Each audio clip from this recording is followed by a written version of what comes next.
السلام علیکم ورحمۃ اللہ وبرکاتہ۔ الحمد للہ رب العالمین۔ ان اللہ اشتری من المؤمنین انفسهم واموالهم بان لهم الجنہ یقاتلون فی سبیل اللہ فیقتلون ویقتلون وعدا علیہ حقا فی التوراۃ والانجیل والقرآن ومن اوفى بعہدہ من اللہ فاستبشروا ببیعکم الذی بایعتم بہ وذلک هو الفوز العظیم۔ التائبون العابدون الحامدون السائحون الراکعون الساجدون الآمرون بالمعروف والناہون عن المنکر والحافظون لحدود اللہ وبشر المؤمنین۔ صدق اللہ علیہ وسلم۔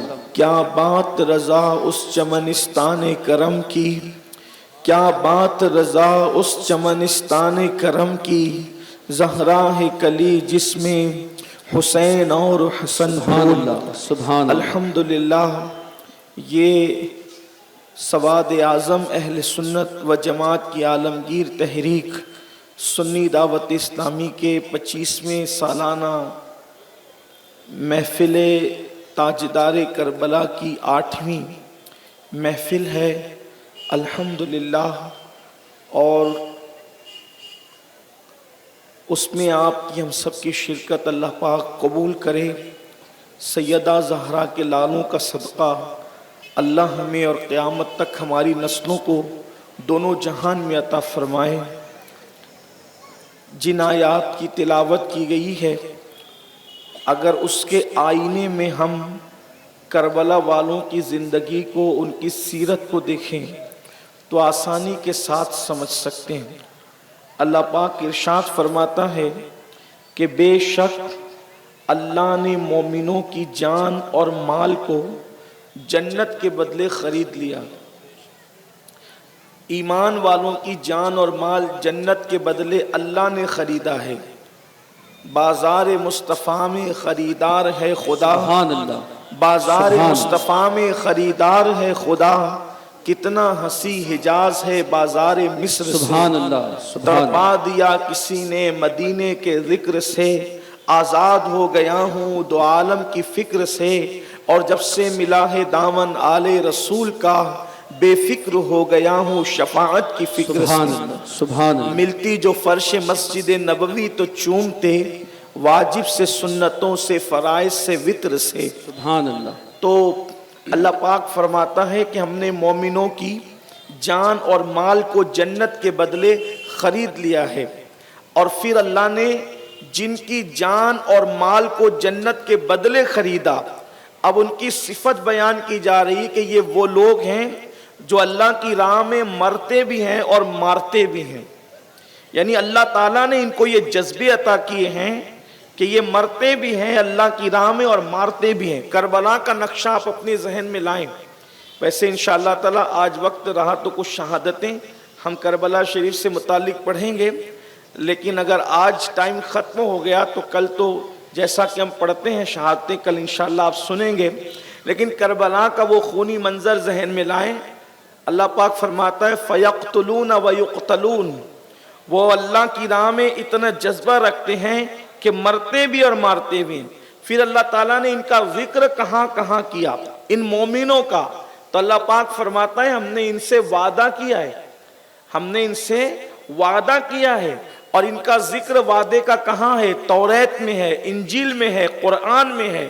اور پھر اللہ تبارک و تعالیٰ سے جو انہوں نے خرید و فروخت کی ہے، جو بیع کی ہے، یہ کتنی قیمتی بیع ہے۔ اللہ تعالیٰ ارشاد فرماتا ہے یہ لوگ کامیاب ہے۔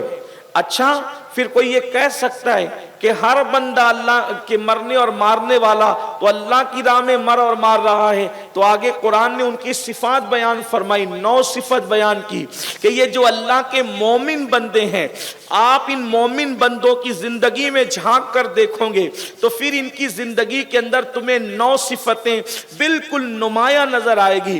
اس کا مطلب یہ ہے کہ قرآن نے جن مرنے مارنے والوں کا ذکر کیا ہے، کربلا کو اگر آپ دیکھ رہے ہیں تو اس میں یزید کا گروپ نہیں ہے بلکہ امام علی مقام کا گروہ ہے، کیونکہ قرآن اب اس کی وضاحت کر رہا ہے۔ کیا فرما رہا ہے کہ ان کے اندر صفات کیا ہے؟ تو اللہ فرماتا ہے التائبون العابدون، اللہ پاک فرماتا ہے کہ یہ وہ لوگ ہیں جو توبہ کرنے والے ہیں، عبادت کرنے والے ہیں، الحامدون، اللہ کی حمد کرنے والے ہیں، اور یہ روزے رکھنے والے ہیں۔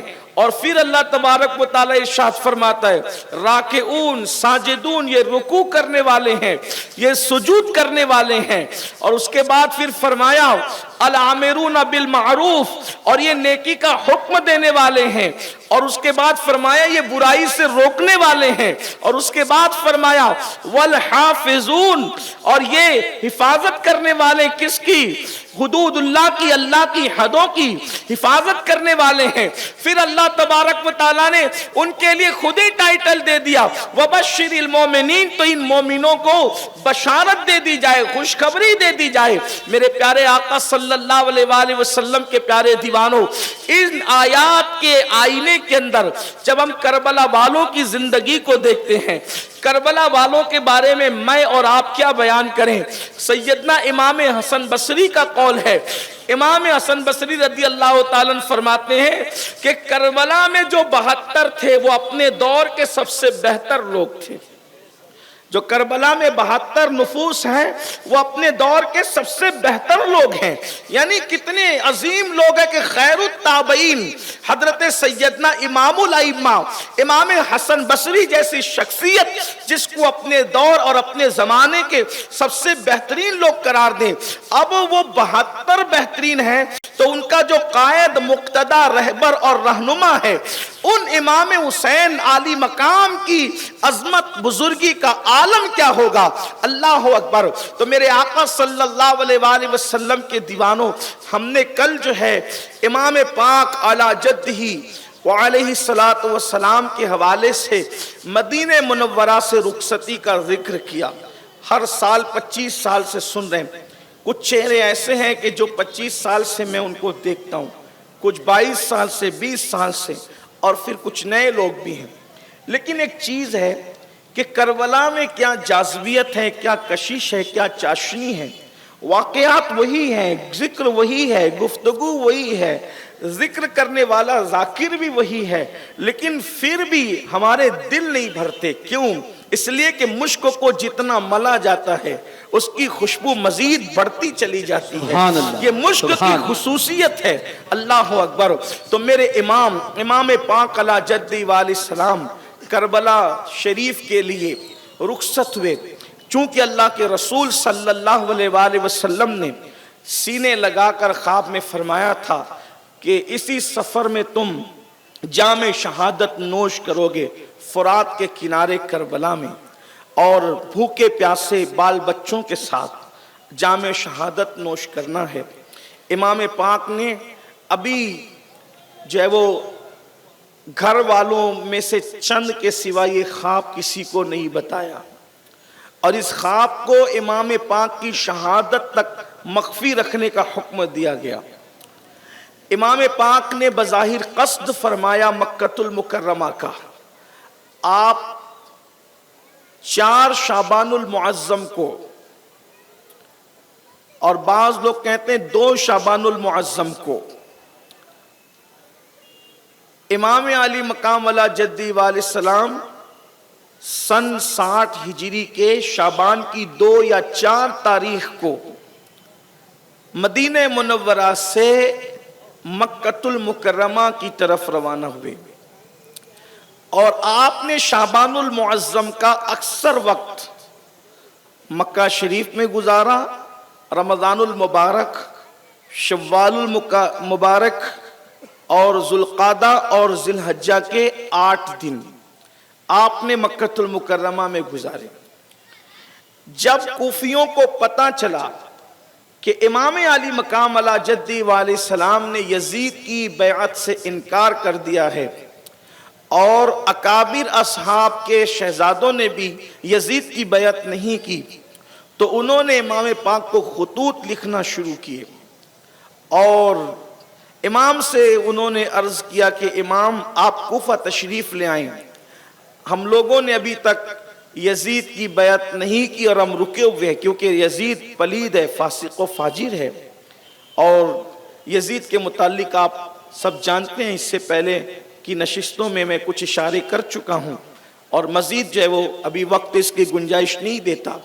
بس اتنا سمجھ لیں جیسے شیطان ایک اصطلاح ہے، جیسے فرعون ایک اصطلاح ہے، جیسے نمرود ایک اصطلاح ہے، ویسے یزید بھی ایک اصطلاح ہے۔ یعنی ساری پلیدی کو اگر ایک ساتھ گندگیوں کو، جرائم کو، دہشت گردی کو جمع کر دیا جائے تو اس کو سمجھ لے کہ اس کو یزید کہتے ہیں۔ ساری گندگی آپ جس کا بھی تصور کر لیں، اب آپ کی اپنے ذوق اور تخیلات اور تصورات پر ہے۔ ظاہر سی بات ہے کہ جس کو رسول اللہ صلی اللہ علیہ وآلہ وسلم کی نسبت کا حیا نہ ہو، پاس نہ ہو، لحاظ نہ ہو، اور جس کا کہنا یہ ہو کہ بنو ہاشم پر کوئی وحی کا نزول نہ ہوا، انہوں نے تو معاذ اللہ دنیا کے حصول کے لیے نبوت اور رسالت کا ڈھونگ رچایا کہ معاذ اللہ ثم معاذ اللہ ڈائریکٹ جو رسول اللہ صلی اللہ تعالی علیہ وآلہ وسلم کی عظمت اور حرمت پر حملہ کرے۔ آپ اندازہ فرمائیں کہ پھر اس کی گندگی اور غلاظت کا کون کیا ذکر کر سکتا ہے۔ بہرحال تو یزید کی بیعت کا کوفیوں نے بھی انکار کیا اور انہوں نے کہا کہ آپ تشریف لائیں۔ امام پاک کو تو شوق شہادت کھینچ رہا تھا۔ دیکھیے اچھی طرح یہ بات آپ کے ذہن میں ہونا چاہیے کہ یہ جو درمیان میں لوگ تانے بانے نکالتے ہیں کہ آپ لوگوں کے نزدیک جب اللہ والے صاحب کشف ہیں، آگے کے حالات ان کو پتہ ہیں، تو پھر یہ لوگ جنگ کے میدان میں کیوں جاتے ہیں؟ تو بات اصل یہ ہوتی ہے کہ اللہ تبارک و تعالی وقتی طور پر نتائج سے توجہ ان کی ہٹا دیتا ہے۔ اس کو یوں سمجھیں آپ کہ کبھی ایسا ہوتا ہے کہ بائک کی چابی آپ اپنی جیب میں رکھ لیتے ہیں، یا بلکہ اور اس سے آسان آپ اپنا چشمہ اپنے ماتھے پہ رکھتے ہیں اور اس کے بعد چشمہ ڈھونڈتے ہیں میرا چشمہ کدھر گیا، رکھا آپ نے ماتھے پہ، جیب کے اندر بائک کی چابی آپ نے رکھی ہے اور آپ تلاش کرتے ہیں۔ تو علم تو ہے مگر کسی چیز میں آپ ایسے منہمک ہو گئے، ایسے ڈوب گئے گفتگو کرنے میں، بات کرنے میں، کسی سے ملاقات کرنے میں کہ آپ کی توجہ علم ہونے کے بعد اس چیز سے ہٹ جاتی ہے۔ تو اس کا مطلب یہ نہیں کہ آپ کو معلوم نہیں ہے، چشمہ تو آپ ہی نے ماتھے پہ رکھا، چابی تو آپ ہی نے جیب میں رکھی، بلا تمثیل۔ اگر حضور اکرم صلی اللہ علیہ وآلہ وسلم کے علم غیب کی نفی یہ کی جاتی ہے کہ اگر بدر کا انجام پتہ ہوتا، احد کا انجام پتہ ہوتا، یا پھر معاذ اللہ امام علی مقام کے علم کی نفی کی جاتی ہے کہ کربلا کا انجام پتہ ہوتا تو وہ نہ جاتے، تو یاد رکھیں انجام تو پہلے ہی بیان کر چکا ہے ان کے نانا نے۔ لیکن ایک تو یہ کہ الہی جلووں کی تجلیوں میں یوں گم ہے اور شوق شہادت کے جذبات اس طریقے سے کشاں کشاں اپنی طرف کھینچ رہے ہیں کہ جو علوم دیے گئے تھے اس کی طرف سے نتائج کے حوالے سے توجہ ہٹ گئی تھی۔ تو اس طرح سے یہ کہنا کہ اگر ایسا ہوتا تو یہ کیوں ہوتا، ویسا ہو، تو اپنے حال پر بزرگوں کو قیاس کرنا یہ اچھی بات نہیں ہوتا، اس لیے کہ آسمان آسمان ہے، زمین زمین ہے، عرش عرش ہے، فرش فرش ہے۔ اس لیے ہمیں ان بزرگوں کے معاملات میں بہت محتاط گفتگو کرنا چاہیے۔ تو امام پاک علیہ جدی علیہ السلام نے خطوط آتے رہے، آپ نے فیصلہ فرمایا۔ تقریباً ایک محتاط اکثر اہل سنت کے مورخین جس پر اتفاق کرتے ہیں، کم سے کم ان خطوط کی تعداد 150 بتائی جاتی ہے۔ ہے کہ 150 خطوط جو ہے وہ انہوں نے بھیجے۔ امام پاک نے مکہ شریف سے کوفہ جانے کا ارادہ فرمایا۔ اکابر اصحاب میں سے حضرت سیدنا عبداللہ ابن عباس حبر الامہ رئیس المفسرین جن کو کہتے ہیں، تو انہوں نے جو ہے وہ آ کر کے عرض کیا کہ امام اس وقت روئے زمین پر آپ سے بہتر کوئی نہیں۔ آپ غور فرمائیں، صحابہ میں بھی ابن عباس جیسی ہستی جس کو رسول اللہ نے حبر الامہ اور رئیس المفسرین بنایا ہو، اور جن کے لیے دعا کی ہو کہ اللہ اسے دین کی سمجھ عطا فرما، دین کا تفقہ عطا فرما، وہ کہہ رہے، ان کا کہنا یہ مولا حسین آپ جیسی ہستی اس وقت پوری دنیا میں روئے زمین پر کوئی نہیں ہے، آپ سب سے بہتر ہیں۔ اور اس وقت رسول اللہ کے سگا نواسا زمین کے اوپر آپ کے سوا کوئی نہیں ہے، آپ اس امت کا سہارا ہیں، اس امت کا چراغ ہیں، ہمارے لیے مینار نور ہے، ہمارے لیے مرکزوں کا عقیدتوں کا مرکز ہے، آپ نہ جائیں، آپ کو میں نہیں جانے دوں گا۔ امام پاک علیہ جدی والے السلام نے فرمایا لیکن آپ ان کی تحریر دیکھیں، ان کے خطوط دیکھیں، یہ کہتے ہیں اخیر میں یہاں تک کہتے ہیں کہ امام اگر آپ نہ آئے تو ایسا ہو سکتا ہے کہ پھر ہم مجبوراً یزید کی بیعت کریں گے، اور جب اللہ ہم سے پوچھے گا قیامت کے دن تو ہم یہ کہہ دیں گے مولا ہم تو دین بچانے کے لیے تیرے نبی کے نواسے کو پکارتے تھے مگر وہ نہ آئے، تو میرے لیے عذر کیا ہوگا؟ تو ایک مشورے پر بات طے کی گئی کہ کوفی جو ہے وہ وعدہ خلافی کرتے ہیں، دھوکے باز ہیں، منافقت رکھتے ہیں اپنی طبیعت کے اندر، تو آپ ایک کام کریں کہ اپنے کسی معتمد خاص کو بھیجیں، وہ جائیں اور حالات کا جائزہ لے کر کے آپ کو بتائیں۔ تو امام پاک اعلیٰ جدی والے السلام نے اپنے چچازاد حضرت سیدنا مسلم ابن عقیل رضی اللہ تبارک و تعالیٰ عنہ کا انتخاب فرمایا۔ حضرت مسلم ابن عقیل جو ہے وہ مکہ المکرمہ سے کوفہ کے لیے اپنے 2 شہزادوں کے ساتھ روانہ ہوئے۔ ہماری کتابوں کے اندر ہم اگر صدر الافاضل کی تحقیق پر اعتماد کریں، علامہ ارشد القادری کی تحقیق پر اعتماد کریں، اسی طریقے سے علامہ مومن شبلنجی کی تحقیق پر اعتماد کریں، تو ان جیسے لوگوں نے تذکرہ کیا ہے کہ حضرت امام مسلم رضی اللہ تبارک و تعالیٰ عنہ اپنے 2 شہزادے، ایک کا نام محمد تھا، ایک کا نام ابراہیم تھا، ایک شہزادے 6 سال کے تھے، ایک شہزادے 8 سال کے تھے، ان کو لے کر کے آپ کوفہ روانہ ہوئے۔ کوفہ پہنچے، ایک ہی دن میں بتایا جاتا ہے کہ تقریباً کم و بیش 18,000 لوگوں نے امام پاک امام حسین کے نام پر حضرت امام مسلم کے ہاتھ پر بیعت کی۔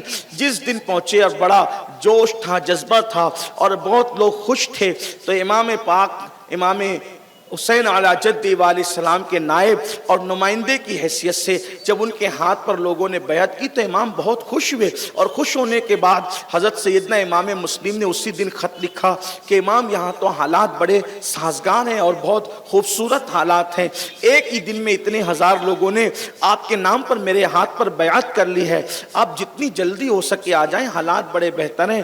ادھر سیدنا امام مسلم کا خط جو ہے وہ کوفہ سے مکہ المکرمہ کی طرف روانہ ہوتا ہے، اور ادھر جو ہے وہ یزید کو اطلاع دی جاتی ہے کہ امام مسلم کوفہ آئے ہیں، اور انہوں نے جب وہ لوگوں کو بیعت کرنا شروع کیے، جوک در جوک جو ہے لوگ ان کے ہاتھ پر امام حسین کے نام پر بیعت کر رہے ہیں، اور وہ تمہاری بیعت کو اہمیت نہیں دے رہے ہیں، تمہاری حکومت کو اہمیت نہیں دے رہے ہیں۔ اس وقت تو کوفہ کے جو گورنر تھے وہ صحابی رسول حضرت نعمان بن بشیر تھے، اور انہوں نے جو وہ حضرت امام مسلم پر کوئی کاروائی تو نہ کی اہل البیت ہونے کی وجہ سے، البتہ انہوں نے اپنی اتنی بات کر دی کہ بھئی اس سے یزید ناراض ہوگا اور وہ انجام ٹھیک نہیں ہوگا، اور بالکل یہ کہہ کر وہ خاموش بیٹھ گئے۔ کچھ مخبروں نے یزید کو خبر دی، یزید نے اپنے دور کا بدترین انسان جس کا باپ بھی زنا کی پیداوار تھا، یہ محققین کا اپنا قول ہے، ابن کثیر کو اٹھا لیں آپ، ابن اسیر کو اٹھا لیں آپ، جو وہ ہمارے اہل سنت کے مورخین، اور اہل سنت کے مورخین میں بھی بنام اہل سنت اس طبقے کو اٹھا لیں کہ جو اپنے آپ کو اہل سنت تو کہتا ہے لیکن باضابطہ طور پر ان کا تعلق حقیقی اہل سنت سے نہیں ہے بلکہ اہل بدعت سے ان کا تعلق ہے، ابن تیمیہ وغیرہ سے ان کا تعلق ہے۔ ان لوگوں نے بھی جو ہے وہ یہ بات کہی ہے کہ ابن زیاد کا باپ جو زیاد تھا تو وہ ایک شخصیت کے زنا کی پیداوار تھا، زمانے جہالت میں ایک صاحب نے جو ہے ایک کنیز کے ساتھ زنا کیا تھا، اور اس زنا سے جو ہے وہ زیاد پیدا ہوا تھا، اور زیاد کا بیٹا تھا عبید اللہ ابن زیاد۔ اس کا مطلب آپ دیکھیں کہ اہل البیت کے ساتھ بے وفائی کرنے میں بہت اچھے لوگ نہیں تھے۔ تو یہاں سے ہمیں ایک ذہن ملتا ہے کہ جس کو بھی اہل البیت کی بے وفائی کرتے دیکھو، برائی کرتے دیکھو، ان کے ساتھ دغا کرتے دیکھو، تو سمجھ جانا کہ کہیں نہ کہیں جو ہے وہ شرافت سے راستہ اور رابطہ منقطع ہو گیا ہے۔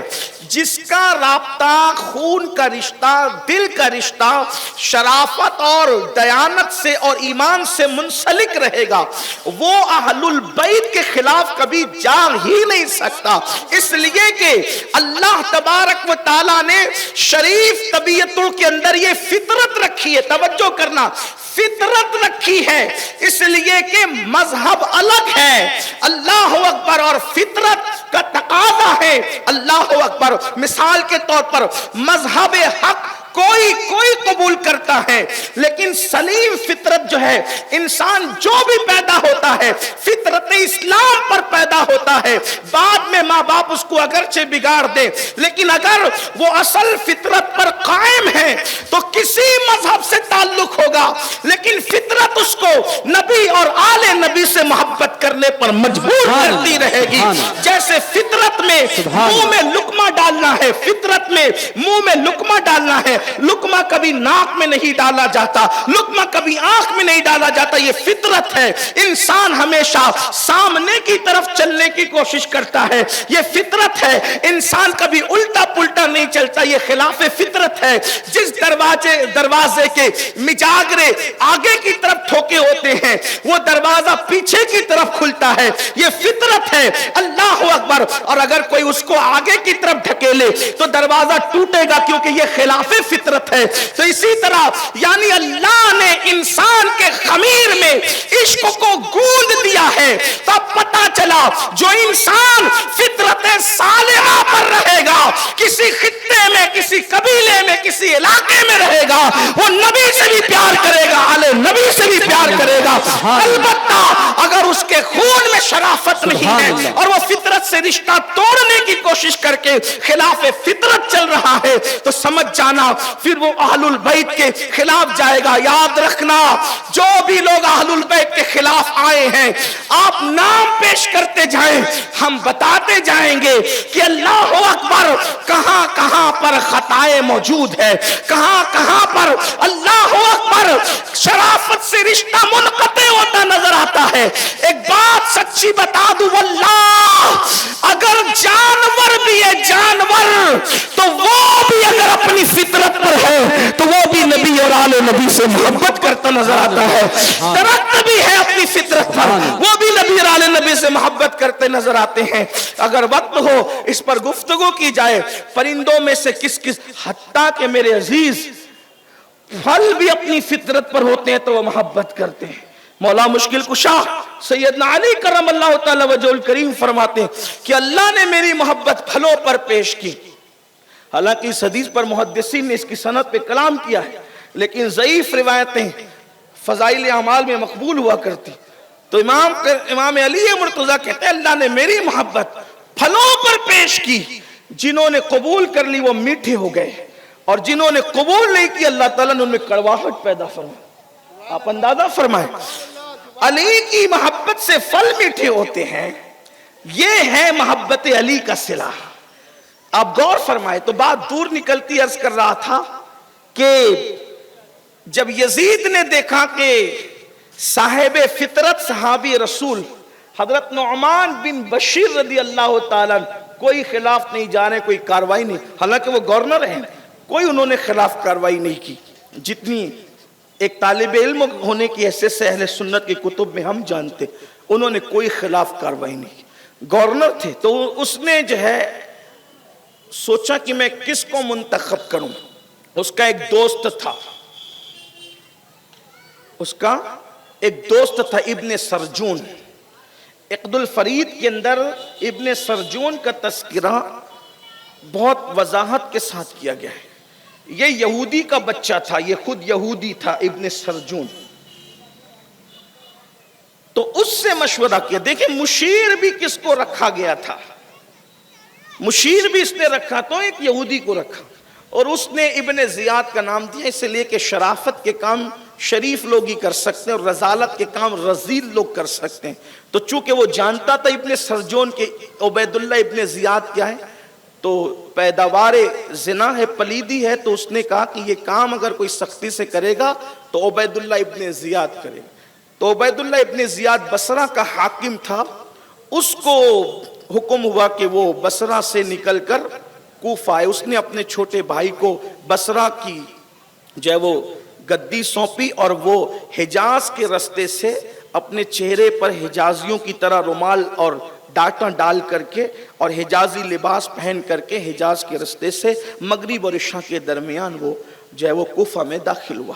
کوفہ والے اس کو دیکھ کر سمجھے کہ امام علی مقام تشریف لائے. انہوں نے نعرہ لگانے شروع کیے، مرحبا یا ابن رسول اللہ، مرحبا یا ابن رسول اللہ. انہوں نے نعرے لگانے شروع کیے، لیکن بہرحال پھر یہ ہوا کہ وہ جو ہے وہ اہل البیت کے محبین کی گھر کی طرف قافلہ بڑھنے کی بجائے گورنر ہاؤس کی طرف بڑھا. تو لوگوں کو بھی حیرت ہوئی کہ امام علی مقام کو تو اہل البیت کے محبین کی طرف آنا چاہیے، یہ گورنر ہاؤس کی طرف جانے کا کیا مطلب ہے. اور وہ سب کو کنکھیوں سے دیکھتا تھا، اور جیسے جیسے نعرے لگتے تھے وہ جلتا اور بھونتا جاتا تھا.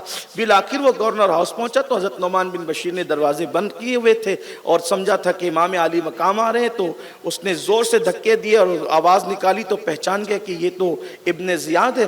تو پھر اس کے بعد دروازہ کھولا اور اس نے کہا کہ اپنے آپ کو معزول سمجھو، اور ساری گورنری یزید نے مجھے سونپی ہے. وہ خط بتایا، اور اس کے بعد اس نے پھر جو ہے سب لوگوں کی چہرہ پٹی کر لی، اور راتوں رات اس نے جتنے اشراف کوفہ تھے ان سب کو جو ہے وہ گورنر ہاؤس میں جمع کر لیا. حضرت ہانی کے گھر پہ امام مسلم رضی اللہ تبارک و تعالیٰ عنہ کا قیام تھا، اور امام مسلم رضی اللہ تعالیٰ عنہ کے جو شہزادے تھے وہ امام مسلم کے ساتھ تھے. اس وقت جگہ جگہ دعوتیں ہو رہی تھی اور بڑے ناز و نم کے ساتھ جو وہ ان کے ناز اٹھائے جا رہے تھے. بالآخر جب صبح ہوئی تو اس نے اعلان کر دیا جس نے امام مسلم کے ہاتھ پہ بیعت کی ہے وہ سب ان کی بیعت توڑیں اور یزید کی بیعت کریں. یہ بیعت وہ نہیں ہے جو ہم پیری مریدی کی بیعت کہتے ہیں، یہ وہ بیعت نہیں. دراصل یہ جب بار بار آپ بیعت کا ذکر سنتے ہیں تو یہ بیعت وہ ہے کہ جب مسلمان کسی کو اپنا امیر اور مقتدی اور پیشوا مانتے ہیں، خلیفہ مانتے ہیں، تو اس کے ہاتھ پر بیعت کرتے ہیں کہ آپ کے ساتھ وفا کریں گے، بغاوت نہیں کریں گے، جان و مال سے آپ کی مدد کریں گے، نصرت کریں گے، حمایت کریں گے. یعنی کہ گویا کہ اس کے ساتھ وفا کا عہد کیا جاتا ہے، اس کو بیعت کہتے ہیں. آپ کے خلاف نہیں جائیں گے اور آپ کو ہم اپنا امیر مانتے ہیں، پیشوا مانتے ہیں. تو یزید کی بیعت زبردستی لی جا رہی تھی. اب یہ ہوا کہ امام علی مقام کی طرف سے امام مسلم نمائندہ تھے. جب یہ اعلان ہوا تو کوفی جو تھے، ظاہر سی بات ہے ان کے یہاں وفا نہیں تھی، وہ ڈرے، اور ڈرنے کے بعد ان لوگوں نے جو ہے امام مسلم سے دوری اختیار کرنا شروع کر دیا، یہاں تک کہ المختصر حضرت ہانی کو بھی جو ہے وہ اس نے اٹھا لیا. اور امام مسلم کو جب پتا چلا کہ حضرت ہانی کو بھی اٹھا لیا تو آپ گھر سے نکلتے وقت اپنے دونوں شہزادوں کو حضرت قاضی شریح کے پاس جو ہے وہ بھیج کر کے آپ نے فرمایا کہ آپ ان کی حفاظت کریں. اور آپ تلوار لے کر کے نکلے کہ جس کے ہاں میں مہمان تھا، جو میرا میزبان تھا، اس کو جو ہے وہ انہوں نے خطرے میں ڈال دیا. تو امام مسلم جب گورنر ہاؤس کی طرف بڑھے تو بتایا جاتا ہے تقریباً 40 سے 50 ہزار کا مجمع آپ کے ساتھ ہو گیا کہ چلیں ابھی حملہ کریں گے. لیکن اس وقت بھی امام مسلم جو ہے جب گورنر ہاؤس کا گھیراؤ کیا تو آپ نے فرمایا کہ جنگ کا آغاز ہماری طرف سے نہیں ہونا چاہیے کیونکہ مسلمانوں کا خون بڑا قیمتی ہے. حالانکہ اس وقت اگر آپ اشارہ فرماتے تو پھر گورنر ہاؤس کی اینٹ سے اینٹ بچ جاتی، لیکن امام نے اشارہ نہیں فرمایا.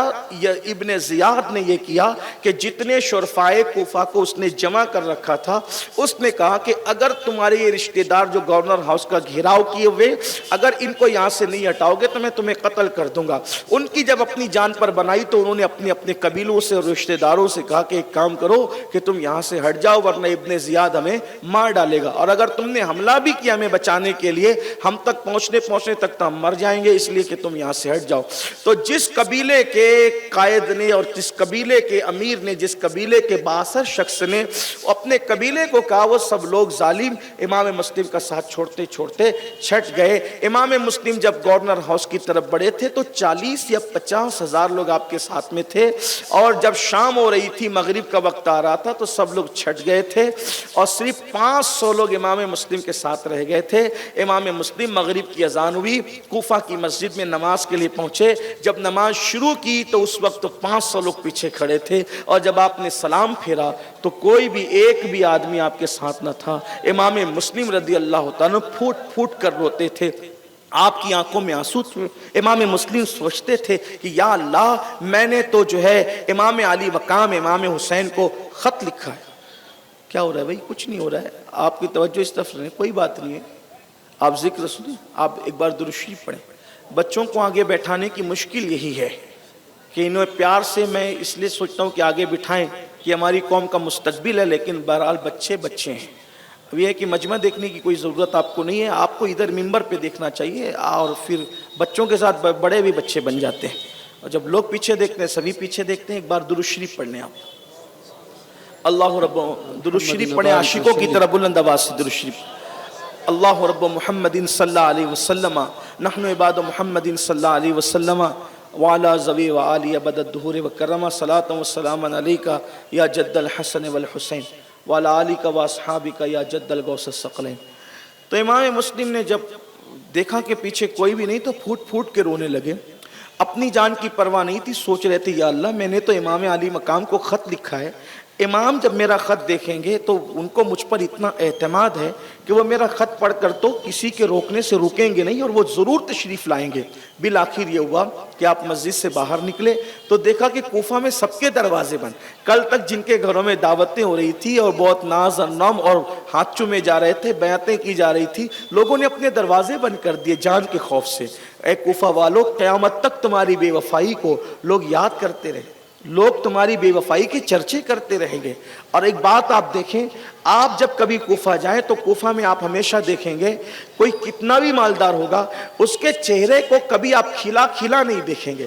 کوفے والوں کے چہرے آج بھی ایسا لگتا ہے کہ جیسے اترے ہوئے چہرے ہیں، پتہ نہیں ان کے چہروں پر کیا ہے، ان کے چہروں کو میں نے کبھی جو ہے وہ کھلا ہوا نہیں دیکھا، کوفہ والوں کے چہروں پہ کبھی رونق نہیں دیکھی، پتہ نہیں، اللہ جانے۔ اسی طریقے سے جو ہے شامیوں کا بھی حال ہے، اور آج کل کے شامی تو کوئی مجرم نہیں ہے، لیکن اتنا ضرور ہے کہ نسلاً بعد نسلیں بھی بہت ساری چیزیں منتقل ہوتی رہتی ہے، اور آل نبی کے خون کے جو وہ حرمت کو پامال کرنے کی یہ نحوست ہے کہ جن کے دامن پر دھبے ہیں، اول تو ان کی نسلیں ختم ہوئی، اور اگر کسی کی نسل باقی بھی ہے تو کہیں نہ کہیں برابر وہ دھبا اس کی پیشانی پر آج بھی نمایاں ہے۔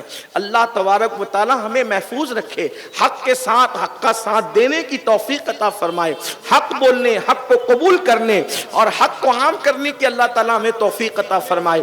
حضرت امام مسلم جو ہے وہ مسجد سے باہر نکلے تو کیا دیکھا؟ لوگوں کے دروازے بند ہیں، ایک دروازہ کھلا ہے بوڑھی عورت کا، اور وہ بھی دروازہ اس نے کسی کے آنے کے لیے نہیں بلکہ اپنے بیٹے کے انتظار میں جو ہے وہ اس نے دروازہ کھلا رکھا ہے۔ امام وہاں جاتے ہیں، پانی کی پیاس لگی ہے، امام مسلم کہتے ہیں بڑی بی سے کیا تم مجھے پانی پلا سکتی ہو؟ اس نے پانی لا کر کے دیا، پانی پی کر کے بیٹھ گئے۔ اس نے کہا اے مسافر، اے اجنبی، آپ کے چہرے کو دیکھ کر لگتا ہے کہ آپ بڑے شریف ہیں، شریف خاندان سے آپ کا تعلق ہے، لیکن آپ پانی طلب کیا، پانی پیجیے اور جائیے، آپ پانی پی کے یہاں بیٹھ کیسے گئے اور کیوں بیٹھے؟ تو امام نے فرمایا مائی یہاں میرا کوئی گھر نہیں، میں اجنبی مسافر یہاں ہوں اور میرا کوئی مکان نہیں ہے، کل تک کہ میں گھر تھا، آج میں بے گھر ہوں اور میرا کوئی مکان نہیں۔ اس نے پہچانا اندھیرے میں، وہ پہچان نہ سکی پہلے، لیکن بعد میں اس نے آپ امام مسلم ہیں؟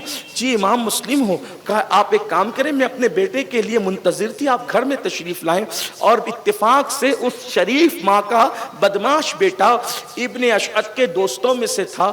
امام مسلم کو جب اس نے اپنے گھر میں پایا تو اس نے مخبری کر دی اور ابن اشعث کو بتایا۔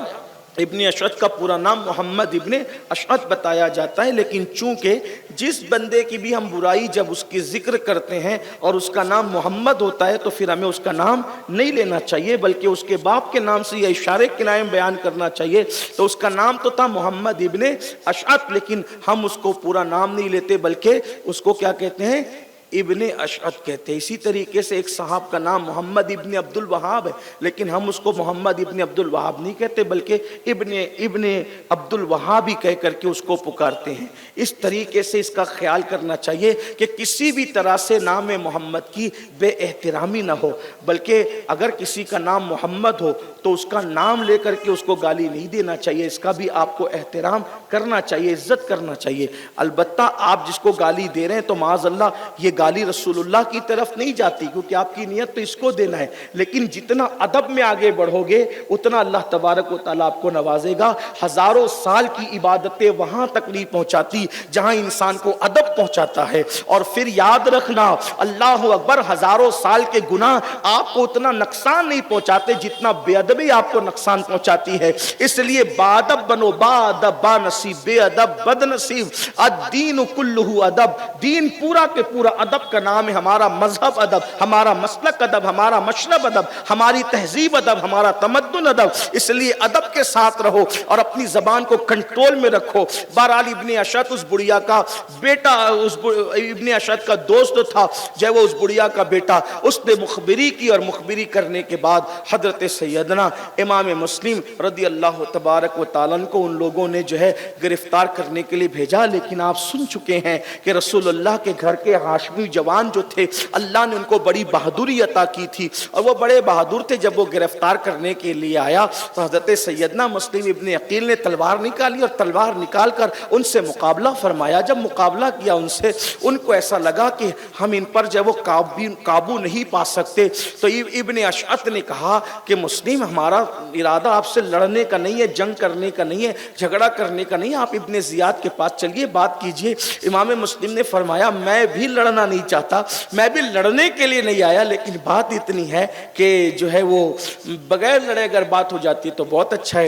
حالانکہ جو ہے وہ اس لڑائی کے اندر آپ نے کئی لوگوں کو قتل بھی کر دیا تھا، ان لوگوں نے امام مسلم کو زخمی بھی کر دیا تھا۔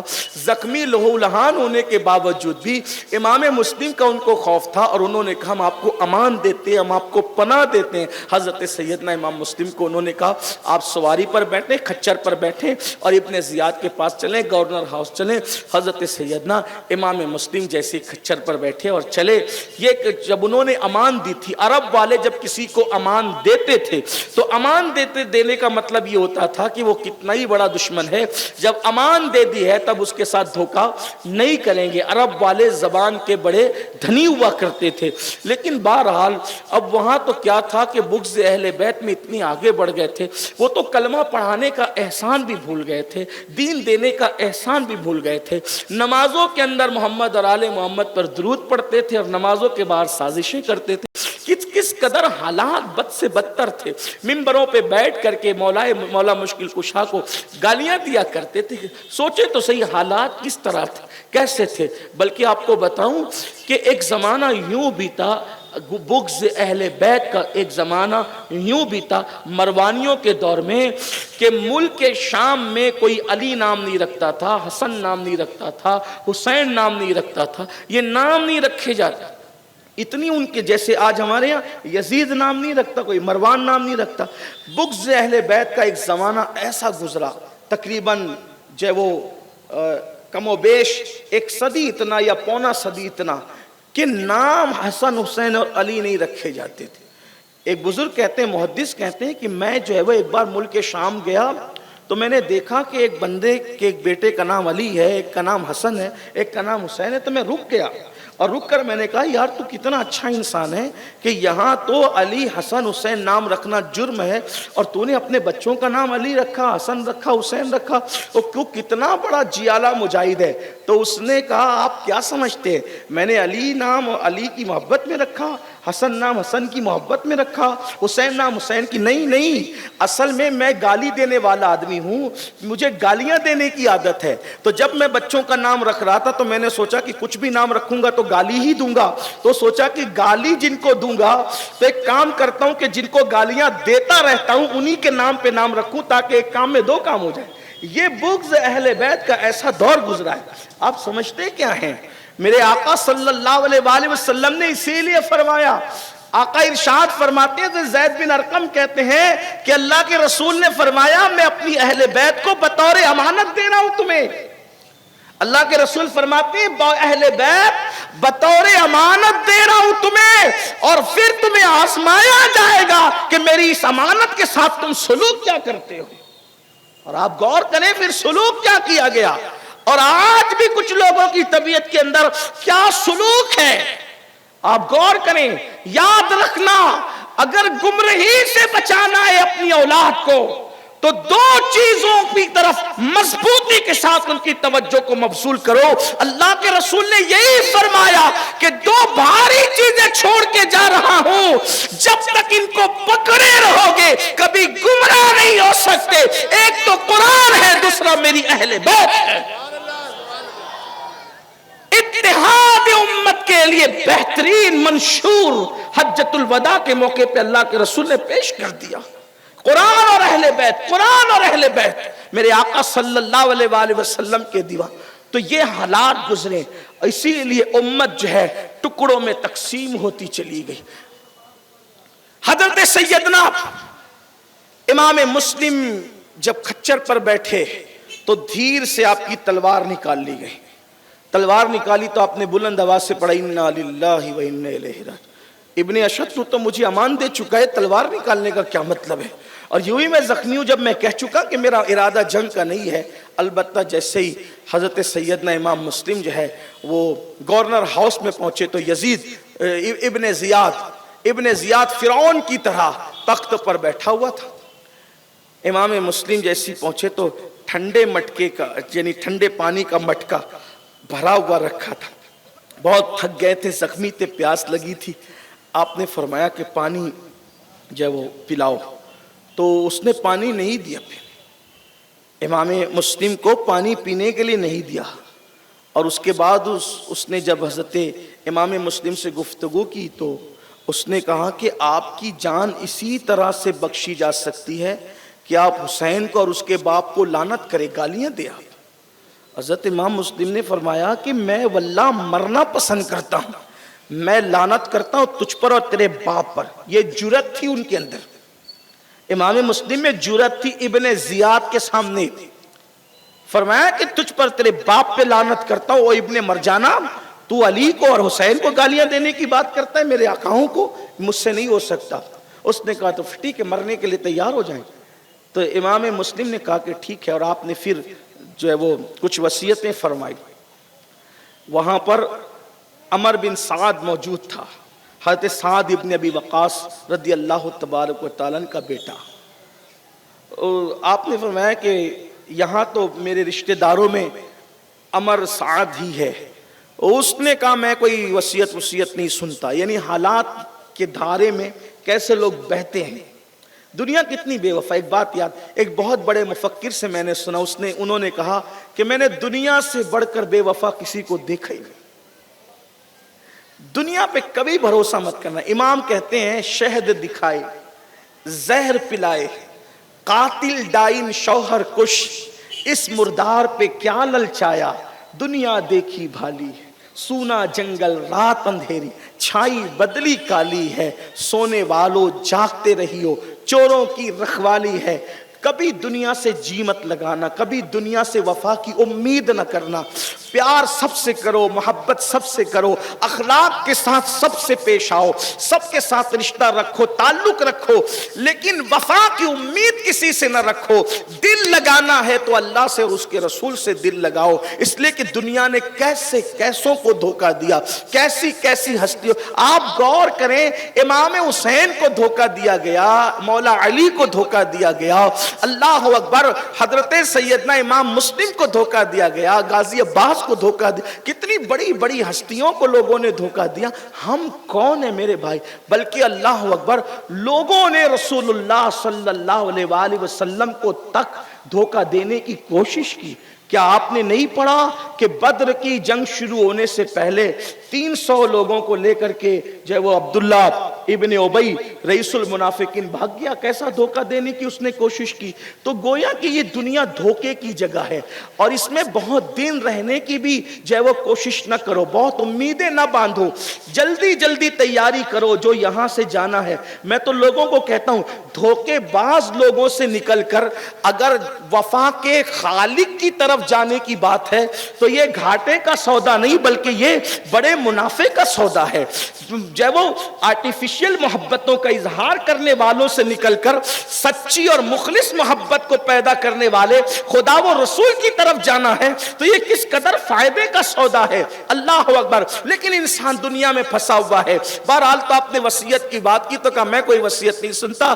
ابن زیاد نے ہنستے ہنستے کہا یار تمہاری رشتہ داری سن لو، عمل کرنا نہیں کرنا تو اب بات کی بات ہے. البتہ عمر سعد نے پھر وصیت سنی امام مسلم کو. پھر اس کے بعد گورنر ہاؤس کے اوپر لے جایا گیا. امام درود شریف پڑھ رہے تھے اور بہت پھوٹ پھوٹ کے رو رہے تھے. ابن زیاد ہنستے ہوئے کہتا ہے موت سامنے دیکھ کر بہادر بھی روتے ہیں. تو امام مسلم نے فرمایا واللہ میں موت کو سامنے دیکھ کر نہیں رو رہا ہوں، میں نے امام حسین کو خط لکھا ہے کہ حالات اچھے آپ آ جائیں، اور وہ مجھ پر اتنا اعتماد کرتے ہیں کہ وہ جب میرا خط پڑھیں گے تو ضرور آئیں گے، اور وہ بال بچوں کے ساتھ آئیں گے، بیبیوں کے ساتھ آئیں گے. میں ان کو یہ انجام سوچ کر کے رو رہا ہوں. اور پھر اس کے بعد امام مسلم نے جو ہے بلند آواز سے درود شریف پڑھا اور کہا کاش مجھے بات کوئی میرے امام تک پہنچا دے.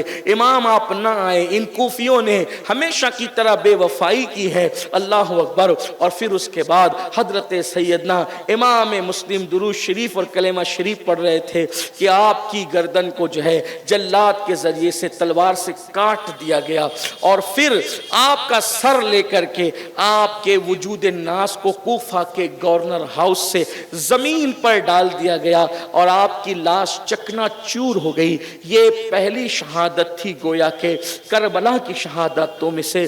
انا للہ و انا الیہ راجعون. اور اس کے بعد وہ چکنا چور بدن جو گورنر ہاؤس سے گرا کر کے زمین پر ڈال کر کے ہڈیوں کو چور چور کیا گیا تھا، اللہ اکبر، اس کو بازاروں کے اندر لٹکایا گیا اور سر کو پورے کوفہ میں پھرایا گیا. جو یزید کی مخالفت کرے گا اس کا یہ انجام ہوگا. اور امام مسلم رضی اللہ تبارک و تعالی عنہ کا جسد اطہر کئی دن تک کے جو وہ بازار کوفہ میں لٹکا رہا. ایک بات آپ سے کہوں، دشمن تو اپنی دل کی بھڑاس نکال رہا تھا، لیکن اہل البیت کے لٹکتے ہوئے جسم دھوپ اور ہواؤں کے اندر بھی تر و تازہ تھے. حضرت حامد مصطفیٰ بادی نے بہت اچھی عکاسی کی. کہتے ہیں کہ محمد مصطفیٰ کے باغ کے سب پھول ایسے ہیں، محمد مصطفیٰ کے باغ کے سب پھول ایسے ہیں جو بن پانی کے تر رہتے ہیں مرجھایا نہیں کرتے، جو بن پانی کے تر رہتے ہیں مرجھایا نہیں کرتے. پورا کوفہ اللہ اکبر بے وفائی کی زد میں تھا. اے کوفہ والو، قیامت تک تمہاری مہمان نوازی کو یاد کیا جائے گا دھوکے بازی کے حوالے سے. امام مسلم کا سر پھرایا جا رہا ہے، کوفے کے بازار میں جسم لٹکا ہوا ہے، اور اس کے بعد جب شام ہو کر کے رات سی اپنی زلفوں کو کوفہ کے اس بے وفا لوگوں کے اوپر ڈالتی ہے اور رات تاریک ہو جاتی ہے. گھر میں سناٹا تھا، خوف و ہراس میں لوگ ڈوبے ہوئے تھے. ابن زیاد کے جو ہے وہ محل کے اندر بلکہ گورنر ہاؤس کے اندر جشن کا سما تھا. حسین کے نائب کو، حسین کے معتمد کو ہم نے کاٹ دیا اور پورا کوفہ خوف و ہراس میں ڈوبا ہے. ایسے میں ایک گھر میں چراغ جل رہا تھا اور اس گھر میں حضرت قاضی شریح جو مولائے کائنات کے شاگرد بھی تھے، قاضی شریح حضرت محمد و ابراہیم کو اپنے پاس بٹھا کر سر پہ ہاتھ پھیرتے، پیار کرتے، محبت کرتے، سوچتے یا اللہ اس ظالم ابن زیاد نے اعلان کیا ہے کہ مسلم کے بیٹے بھی اس کے ساتھ تھے، جس کے پاس مل جائیں میں منہ مانگا